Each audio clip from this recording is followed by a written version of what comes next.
Hi, it's John Bush, and we're here in the War Room with some interesting paper on the early history of the AR-15 series as marketed by Colt. As you're aware, the gun first came out, it was mainly marketed to police. And the first brochure I want to show you is one of those. They call it the AR-15. M16 had not even been heard of or thought of. And as you can see, they're touting the inline recoil to help prevent muzzle climb on full automatic fire, because as yet there was no semi-auto gun. You can see here some of the things they're showing the police about the advantages of the AR-15. You can shoot grenades, you can shoot through brake drums, of interest to the police in most places, I guess. Now this next piece of paper is kind of interesting. It shows on the front, you know, a soldier armed with the AR-15. But what's nice about this is it folds out. We're going to show you how it all folds out. And you'll notice that it's got brown furniture, a very early item on the AR-15.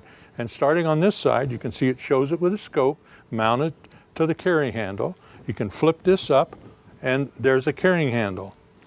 And you'll notice that the magazine is not a waffle mag, so this is a little bit later than the waffle mag AR-15s. On this side, you can show it ready to launch a grenade with a bipod. And we lift it up and we can see the bayonet. Now next, I want to show you the first manual for the semi-auto AR-15 Sporter. Now you can see it. This is the manual that you would have got when you bought an AR-15 semi-auto from Colt at your local gun dealer. Now these manuals are getting pretty hard to find, but it shows standard disassembly procedures and everything else. And this rifle did not have a bolt assist because this was before the military started procuring the rifles.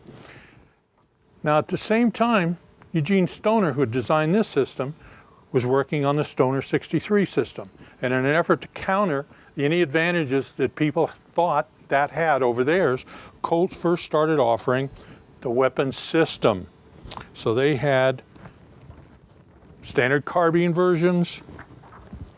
They had the heavier barrel with a bipod and a belt fed, which may or may not have ever existed at that time.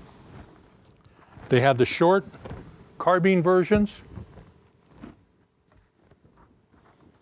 And you'll notice this collapsing stock is much different than any of the stocks that came later. So a lot of these guns may not have actually been built. These may be just artist representations of what they wanted to do. And here's the Colt with the underbarrel 40mm grenade launcher. And we have another configuration here with the grenades, various other features of the rifle, including the bayonet. And then here we have the gun that was meant to compete with the medium machine gun version of the Stoner. You have the AR-15 mounted up on a tripod. Now, Colt then started marketing it as the M16 after the Air Force first adopted it. Now this was a catalog of Colt's military weapons issued at that time. Now you can see, again, we can see the gas system showing how it works. We have the various rifles, and this is, even though it's called an AR-15, this is for the semi-auto version. Then we had the M16 full auto version. Now here you see the heavy barrel M16, and if you look closely, you can see it's actually an M14 style bipod on this unit.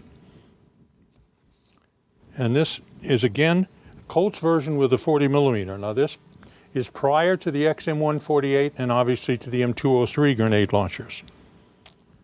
Now we have some other literature because Colt was not satisfied with just trying to sell guns here. They were trying to sell guns overseas. Now we got two brochures here that are identical, except one's in English and one's in Spanish. And they again show their straight line recoil.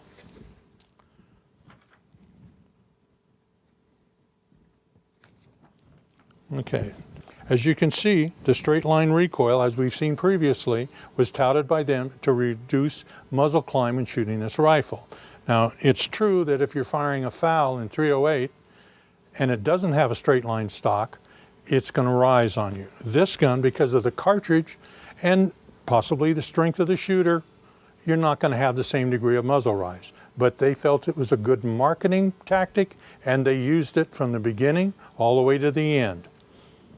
Now, in addition to Spanish, we had the similar brochures in French. Now, no comments about the French, okay? Now, the French basically had the same type of diagram, and again, we don't show the same diagram with the straight line recoil, but it is implied in the actual text of the brochure. Now, all this effort by Colt to sell weapons overseas was not necessarily as successful as they wanted to be. There was competition from Singapore on the guns they built.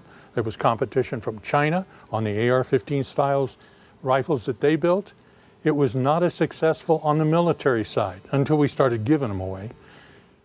Colt also manufactured this gun for many European countries for civilian sales in .222 Remington rather than .223, which was a military cartridge. So there were a certain amount of commercial sales in Italy and France and other countries in Europe for this weapon. And as all of you know, we're still using it. It's called the M4 now, which doesn't make it work any better, but they put a lot of time and effort into it, and it works a lot better than the first time I ever fired one when the Air Force first got their guns in the early 1960s. I know a lot of you like to build them, shoot them, repair them, modify them, change them into something else. I like the paper. And if you have any interest in the historical aspects of the AR-15 or the M16, please feel free to contact us. And next month on the War Room, we'll have some more interesting items for you to look at.